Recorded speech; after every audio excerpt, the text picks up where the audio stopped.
అందరికీ నమస్కారం. Welcome to my channel daily devotional vlogs Telugu. ఈరోజు యోగిని ఏకాదశి విశిష్టత, అలాగే తేదీ, తిథి, ప్రారంభం మరియు ముగింపు తేదీలు, పూజా విధానం, ఆ రోజు చేయవలసిన కథ గురించి ఈ వీడియోలో తెలుసుకుందాం. ముందుగా నా ఛానల్ని చూస్తున్న వారైతే ప్లీజ్ సబ్స్క్రైబ్ చేసుకోండి. అలాగే పక్కనే ఉన్న బెల్ ఐకాన్ని క్లిక్ చేయండి. వెంటనే మీకు నోటిఫికేషన్స్ వచ్చేస్తాయి. యోగిని ఏకాదశి ఎప్పుడు? యోగిని ఏకాదశి ఆషాఢ మాసంలోని కృష్ణపక్షంలో వస్తుంది. పంచాంగం ప్రకారం ఏకాదశి తిథి 2026 జూలై 10న ఉదయం 7:26 గంటలకు ప్రారంభమై 2026 జూలై 11న ఉదయం 4:18 గంటలకు ముగుస్తుంది. ఉదయ తేదీ ఆధారంగా గృహస్థులు 2026 జూలై 10 శుక్రవారం నాడు యోగిని ఏకాదశి వ్రతాన్ని పాటిస్తారు. ఒకవేళ ఏకాదశి తిథి 2 రోజుల పాటు కొనసాగితే సాంప్రదాయం ప్రకారం గృహస్థులు మొదటి రోజు వ్రతాన్ని, వైష్ణవ భక్తులు మరుసటి రోజు వ్రతాన్ని పాటిస్తారు. అందువల్ల వైష్ణవ భక్తులు 2026 జూలై 11న యోగిని ఏకాదశి వ్రతాన్ని నియమంగా పాటిస్తారు. మనకు ప్రతి మాసంలో 2 ఏకాదశులు వస్తాయి. అవి శుక్లపక్షంలో ఒకటి కాగా మరొకటి కృష్ణపక్షంలో వస్తుంది. ఈ క్రమంలో ఈసారి జూలై 11న మనం యోగిని ఏకాదశిని ఈసారి జరుపుకుంటాం.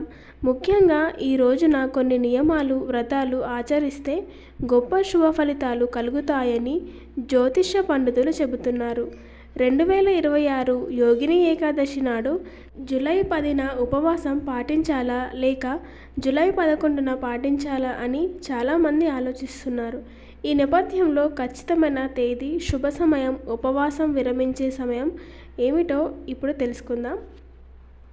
ఉపవాస విరమణ జూలై 11 మధ్యాహ్నం 1:50 నుండి సాయంత్రం 4:36 వరకు ఉంటుంది.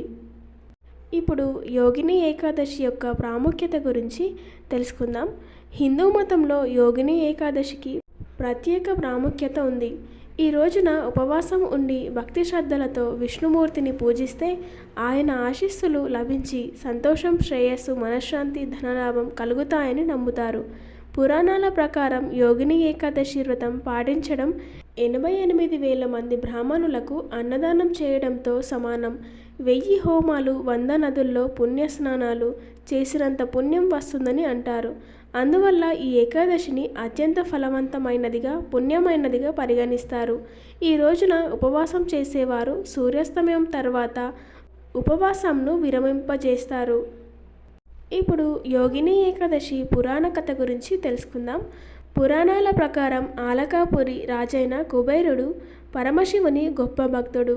ప్రతిరోజు మానస సరోవరం నుండి సుగంధభరితమైన దివ్య పుష్పాలను తెంపించి శివార్చన చేసేవాడు. ఆ బాధ్యతను అతని సేవకుడు హేమమాలి నిర్వహించేవాడు. ఒకరోజు హేమమాలి తన భార్య విశాలాక్షితో గడపడంతో మునిగిపోయి శివపూజ కోసం తీసుకురావాల్సిన పుష్పాలను సమయానికి అందించలేకపోయాడు.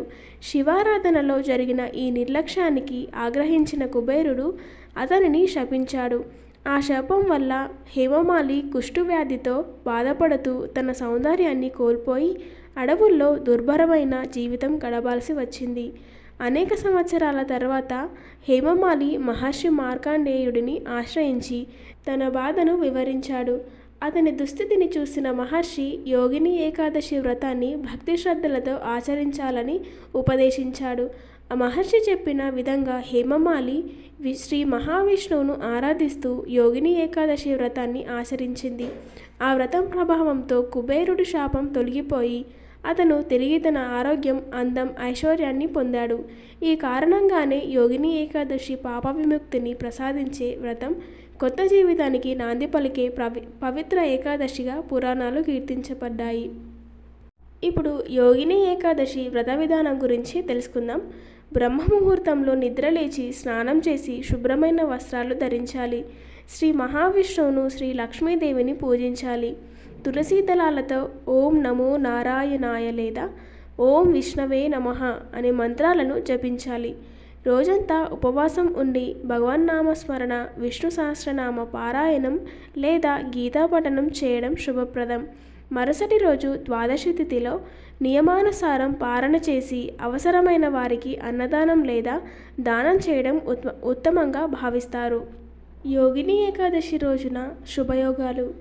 యోగిని ఏకాదశి వేళ 2 శుభయోగాలు ఏర్పడనున్నాయి. ఈ పవిత్రమైన రోజున ధృతి, శూలం, గండ యోగాలు ఏర్పడనున్నాయి. ముందుగా జూలై 10న శుక్రవారం నాడు ఉదయం 7:14 గంటలకు ప్రారంభమవుతుంది. ఆ తర్వాత శూలయోగం మరుసటి రోజు 3:50 గంటల వరకు ప్రారంభమవుతుంది. ఆ తర్వాత గండయోగం ప్రారంభం కానుంది. ఇది మరుసటి రోజు అర్ధరాత్రి 12:05 గంటల వరకు ఉంటుంది. ఈ శుభయోగాల వేళ ఏ పని చేసినా విజయం అవుతుందని చాలా మంది నమ్ముతారు. ఈ రోజున చేయకూడని పనులు.